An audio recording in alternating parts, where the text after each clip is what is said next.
Hello and welcome everybody to another episode of Strickland. I'm your host, Shwin and Prez. In this episode 506, I am joined, as always, by my co-host Prez. That is at _ Presidente on Twitter and at Presidente on Blue Sky. Prez, how you doing? I'm doing all right. Ready to see this finals wrap up tonight. That's what I'm ready for. Yeah, I am also ready for the finals to be over. Just roaring for another J-Dub masterclass. Is that what I hear you Yeah, exclaiming for? you hit the nail on the head. Nobody could deny that. I will not be watching this game because I don't want agita of watching two teams that I don't like. But I hope it's over. I hope it's over so that I don't have to hear any more about these teams for a couple months. That'd be nice. All right, we're not here to talk about the NBA Finals. We might talk about it, probably not. But we are going to talk about the Knicks. Before we do that, I do have to make a few announcements. First, that Strickland has a YouTube channel where you may be watching this podcast. If you are, and you've not done so already, please like, subscribe to the channel, leave us a comment. That'd be huge. Up to us. The Strickland also has a merchandise which you can find on our website at www.strict.land. There's a link that'll take you to the merchandise store, and there's all kinds of cool stuff that you can find on there, like t-shirts, sweatshirts, hats, coffee mugs, water bottles, you name it, we got it. The Strickland also has a Patreon, which you can subscribe to. There are a number of different tiers. There's a $6 tier that gets you access to Pod Strickland's podcast that I host every Friday. Prez, you also get access to Takes My Movies Bozos, a podcast hosted by Andrew Steele, aka Doug, along with Zach Blatter, and you get access to the Strickland Discord with the conversation over snaps. There are further tiers. There's a $9 tier that gets you access to Strickland Roll, my no longer solo pod, a pod that I now host with YC, where we will rant and rave about the Knicks even more. You also get access to wonderful premium articles by Matthew Murdo, one of the best in business, and you get access to Strictly NFL, which you guessed is a podcast about the NFL that is hosted by Constantine Metricos and Desmond Novak. There are further tiers. There's $15 tier, $30 tier, $50 tier, and a $100 tier that's with a variety of additional benefits, like listening on our pod recordings, merchandise discounts, and even potentially hosting a podcast alongside yours truly one day, whether you choose to subscribe. Not necessarily possible that you. So without further ado, let's get started. The Knicks are in the midst of a head coaching search. There has been, the reporting is a little bit weird, but it seems that Taylor Jenkins has concluded his interviews. Those may have lasted over a couple of days. And Mike Brown, I believe, we know he has at least started his interview process. There was some reporting that he might be done already. I'm not sure that that's totally accurate, but he has started interviewing, and we knew that he was a candidate. So that's as far as we have gotten so far. Jason Kidd is still in the mix, but that obviously would require Dallas to, I don't know. I mean, it'll likely require Kidd to, create a fuss and make things so untenable that Dallas is willing to let him out of his contract and allow the Knicks to negotiate with him. We also know Ime Udoka, contract extension. Billy Donovan is on the verge of a contract extension. Those are two coaches the Knicks requested to speak to. Chris Finch, no word on a contract extension. He was another one. And Quinn Snyder is the fifth that they had requested to talk to. No new contract for him, at least not yet. Wouldn't be surprised if we see all three of those guys, Kidd included. I think Kidd is definitely going to get a new contract. He has assistants that need a new contract. I think there's a lot going on there. I highly suspect that they don't want to have to go do another head coaching search right when they draft Cooper Flagg, number 1 overall. So my guess is he'll get a contract extension as well as some of his key assistants. I expect, I don't know about Quinn Snyder or Chris Finch, but neither would surprise me. Moving on from that, Prez, you wrote a piece about the Knicks moving on from Tom Thibodeau and the various reasons why that may have occurred, as far as a rift in, I guess, how things are viewed, how things are done from the standpoint of the front office versus how Thibs is viewing things. I thought that was pretty interesting.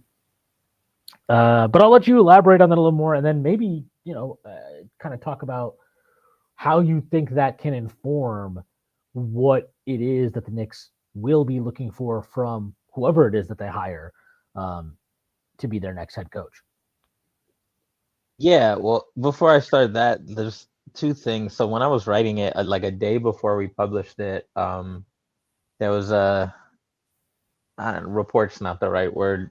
CP from Knicks Fan TV was doing his thing where he's talking with folks about various things going on in the NBA and with the Knicks, and he mentioned that I think in the context of Taylor Jenkins, but really more broadly applicable, that the front office was looking for was like prioritizing alignment in their interviews, and I had like 99% of my piece written by then, so that felt really good to see somebody plugged in like CP talking about that because that was really the whole thesis of the piece was like if you look at just the whole tenure from the beginning to the end, you know, the thing that drives all of the decisions is how aligned they were. And there were moments of the thesis more specifically was that like there are moments here and there in the first couple years where they weren't aligned, right? Some louder than the others, right? Like not like playing at Alfred Payton in the playoffs when everybody named Mama knew, including Thibs, that that was a dumb idea. Um, and then some quieter ones, right? Like, okay, why aren't you giving this rookie or that rookie minutes? Not even just Emmanuel quickly or whoever, but like literally just, you know, we went through the whole show with pretty much every young player on the team. And then this year, the disalignment jumped off the page, and you know anybody who listens to this pod knows something we've talked about the whole time is, you know, you don't make the upgrades, and they were upgrades despite what some people would gaslight you to believe. The upgrades that this front office made to the roster, you don't make those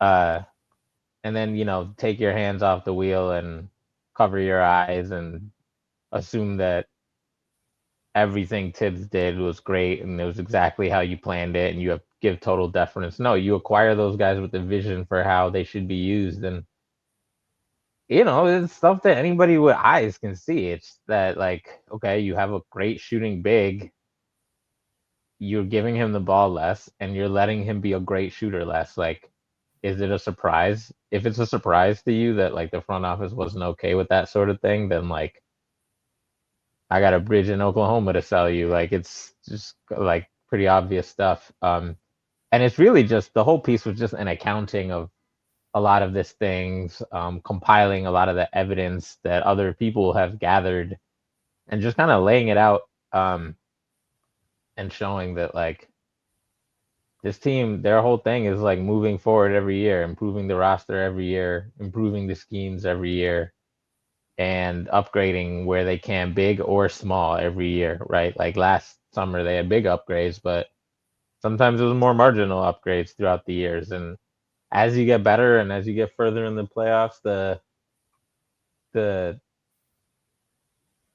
the investment in using a player properly grows commensurate with what you've invested in the player, right? So like if Tibbs had a wildly different idea of how to use Kemba Walker or DeLon Wright or Taj Gibson, the front office is not gonna, whether it's low level like data people or Leon Rose, like they're not gonna care that much. It's like, okay, it's fucking a role player or a player who you just need to be a usage sponge as you continue to rebuild or whatever.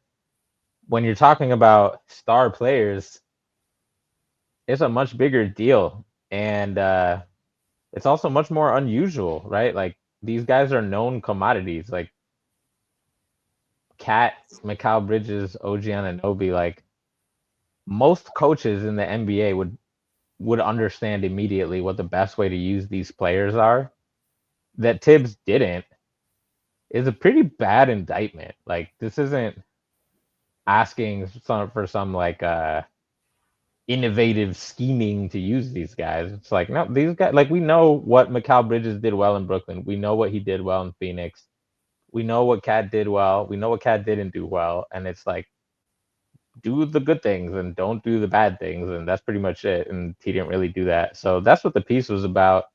Um, how it how I think it's interesting for the coaching search is I guess my answers, I touched on it before, but it's almost anticlimactic. Like, I think most solid coaches to good coaches, right? Like, you can ask whoever, right? Like, people have different ideas of who's a good coach, who's a great coach. Like, whether it's coaches you consider middle of the, like middle tier or like S tier, like most of them are gonna say, yeah, Cat should shoot more threes than he did this season. Like, that's just, it doesn't matter if it's Taylor Jenkins, Mike Brown, Eric Spoelstra, Greg Popovich, the ghost of Red Auerbach, or some assistant. Like, there are literally 9 out of 10 coaches that are gonna agree with that. There are gonna be some things that are not as obvious, right? Like, you got a lot of guys who arguably should get touches. So what kind of offense can sufficiently do that while still leaning into the greatest gift on your team, which is Jalen Brunson scoring the ball after dribbling the ball a lot, right? Like, I'm not saying every answer is easy, but there are some easy answers, and I think those easy answers, those are probably the main things that the front office is asking, and then that's just in terms of basketball stuff, which is what my piece focused on. But it also touched on something you've talked about before, which is not the X's and O's, but like, how do you who are these guys gonna listen to? Who are these guys gonna lock in for, right? Like, not that they were some lazy bums or anything like that, but like, it was very obvious at the end of the season that although these guys did what they were told, they weren't mentally sure that they were being They were deployed not. optimally. Yeah. Well, I don't think they were. The fact that they were constantly talking about the effort not being there to start halves, or they needed to get on the same page, Or and sacrifice or yeah, whatever. Like, it was to me, it just like I think they could get themselves locked in for moments, for stretches, but at certain points it just wasn't there. And like, when that begins to be the case, and again, like, people can be, I understand why the idea of like, hey, you're a professional, you get paid to do this, and you get paid handsomely to do this. This should not be hard, and we shouldn't be asking you to do this. And it shouldn't matter who your coach is. You should be able to bring that requisite effort and focus every single game. But I just don't think that's realistic. And I think it's less about effort. Yeah, it's like, yeah. I would say, like, the 3 guys that you saw it the most with this year, and people will be like, "Oh, Cat," and that piece comes out literally like 2 minutes after the Knicks lose in the conference finals, and it's like, "Oh, Cat's not locked in on defense. He's not executing the scheme." I got news for you, okay? And I just want everybody to, like, really sit down, make sure you're okay, because I'm gonna drop this huge truth bomb, which is this: Karl-Anthony Towns is not a good defender. And he's never going to be a good defender. He's never going to consistently execute at a high level on defense. You have to live with that. That's part and parcel of Karl-Anthony Towns. You can try to make him less bad. Yeah, you can try but to that's make about it. That would be awesome. Yeah, you can and there are ways to do that. And to Thibs's credit, I think in the playoffs we saw more of that. But like, he's not going to always execute on defense. So that's not the guy I'm talking about. I think the 3 guys that you absolutely saw this manifest in different ways all season were OG, were Mikal Bridges, and Josh Hart. Josh Hart, I think he got burned out. I think he was definitely not 100% physically the last few months of the season. Opponents obviously started scheming against him using He was also asked to do a shit ton more. Like, he was asked to be a consistent secondary initiator for the first time in his career. Like, that's a lot of work. He got stretched really thin, and I think that affected him, obviously, in terms of what he was capable of, in terms of, you saw his finishing fall off. You saw him lose confidence offensively, press, and all that stuff. But I think you also saw him slip in terms of his mental focus. We saw that defensively. I mean, that started to me last year, and it just continued into this season, and there was nothing done to kind of address it, as far as, okay, hey, let's cut this guy's minutes. Hey, let's play Deuce more. Let's start big and play Huck Porty more, so that Josh can play 25 minutes. Whatever the case may be, nothing was done.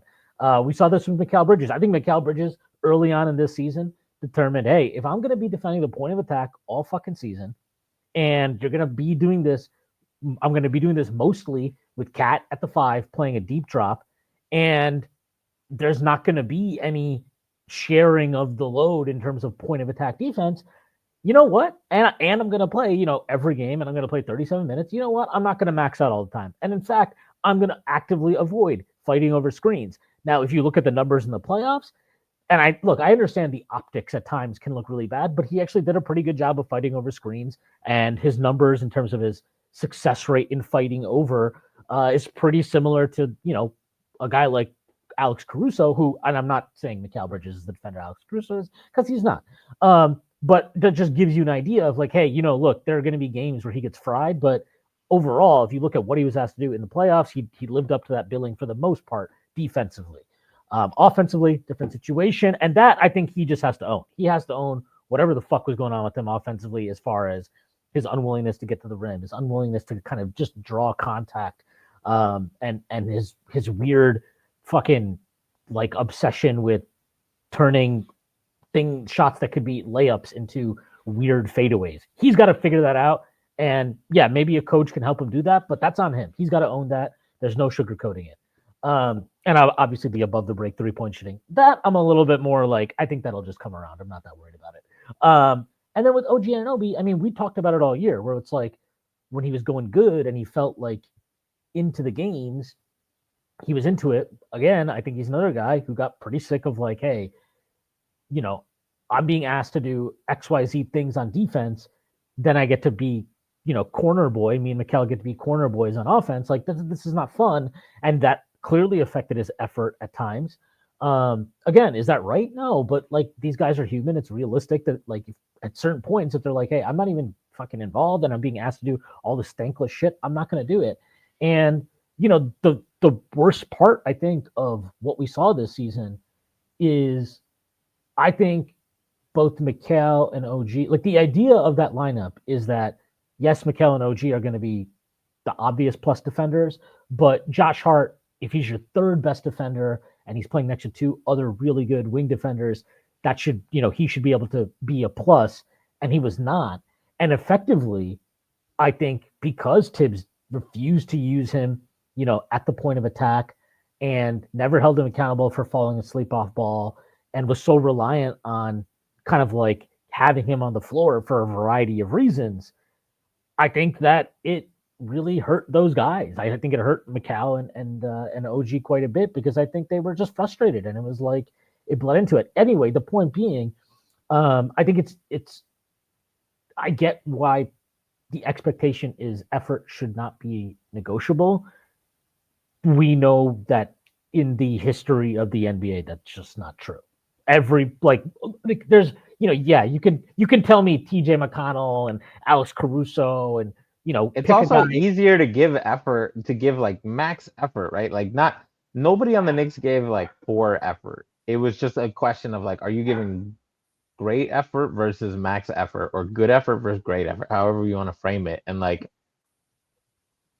if you're not so sure that your role is, if you lose trust in your coach's ability to determine the right role for you, and you're like, all right, I'm gonna do what he's saying because he's the coach and he's earned this and I respect him, but in my heart, I don't know if this is really it. If I got this like that, like that's just gonna affect how you do your job. Like if you go to work tomorrow and someone tells you like, hey, you're doing this other person's job and they're in a different department, or even you're just doing one task of theirs, like it's gonna throw you off a little bit. And it doesn't mean you're not giving effort. It just means you're doing some shit that you're like, I don't know, like I'll give it my best shot, but like that, like the energy that you're going into that is different from, say, players on the Thunder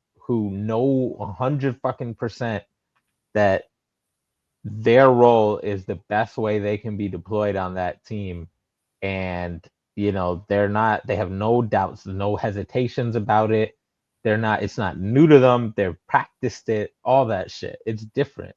And I think I forget if it was in the playoffs or right before the playoffs when, or maybe it was after. All that shit blends together when there was some like quote or report or whatever about the players only meetings, and they were talking about that. It was the quote was something to the effect of like, about like disagreement with roles or not, or like learning roles or something about roles. And that's one of the things where it's like, okay, if you said it, like Macau and OG spent a lot of time in the corner, and Macau, he was like statistically like he got the second most pick and rolls on the team, but he was like a fraction above Josh Hart.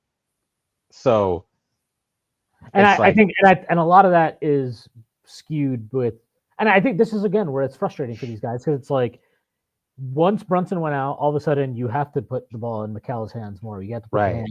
ball in OG's hands more, and then they've delivered. I mean, I'm not saying they were like fucking. Yeah. The point No, is, if you take out that stretch, like Josh Hart probably had more percentage no, wise. McCall had less touches per game this season than Josh Hart. That's like a fact. Yeah. Yeah. Um, Lot of different metrics you could use, and they all say the same thing. And that's the type of thing where it's like from both sides of it, right? If you're Josh, you're like, yo, like I know you fuck with me, coach, but like, is this really the move for the team, right? And Mikal as well, who's like, we joke about Mikal, but like, when he first came and he got on the no before he came when he was on the Josh and Brunson pod, and he was still on the Nets, and they were clowning, and they were like, you really a superstar now. You don't play defense like that. You're a bucket, right? Like Mikhail's like, oh shucks, whatever. But like, I promise you, he believes that. I promise you, he knows that he's a fucking bucket. And like how that manifests might vary depending on like the context, the teammates, the coach, and all that shit. But like, he knows he's supposed to be getting buckets and initiating more than Josh fucking Hart. Like that's his man's. They both know it. And here they are in this weird position, right? Like that's a little odd for them, especially as two guys who have known each other for so long and played together for so long. They're good soldiers, so they're gonna do it. But like that kind of stuff matters, especially when you're talking.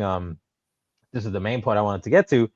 When you're talking about championship contention, you can't have any even subconscious doubts about your role on the team. Like for good and bad. Like if you're in there, you got to know, like, I'm in there, the coach trusts me, and this is the right thing to do. And this is it. I'm convinced that this is going to be the path to winning, right? Not just because the coach says it, but because I also think it, right? Like, I know people like to think this is college coaching where it's just a bunch of fucking teenagers and a veteran coach, and it's like a military sergeant. But like, when you're talking about contenders that have lots of highly paid players, right? It's not the Thunder where everybody's 12 years old. They're the exception. Like this dynamic matters. And you look at teams like the Pacers and the Celtics who we beat, but like whatever, like everybody on their teams, you can see in how they play that like Derek White is like, I'm empowered here. Like I'm not the main guy. I might not even be the second guy some nights, but on some nights I am.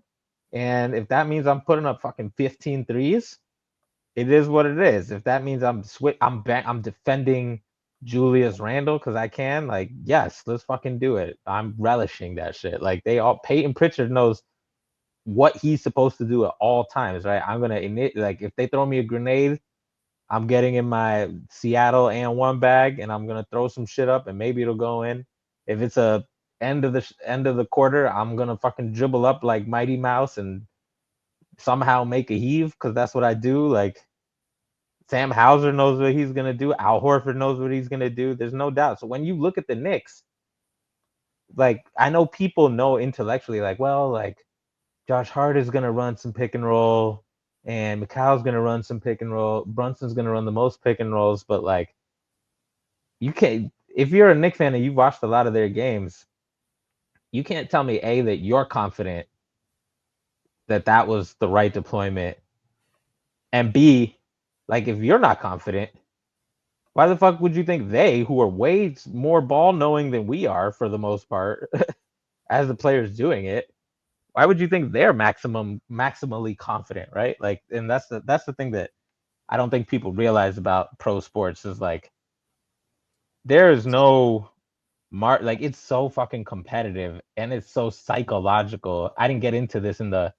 piece I wrote, but like these psychological advantages matter. This is a league full of crazy people. Every player is some level of psychopath, and they're probably the hardest working or one of the hardest working people that you could meet, right? Like, yeah, basketball, it's a game, it's fun, but these people are like getting up at like to like move hundreds of pounds of weights like every day and shoot like 1,000 jump shots like every day. Even the bums like Mitch who can't shoot for shit are doing this kind of stuff. Like they're all crazy.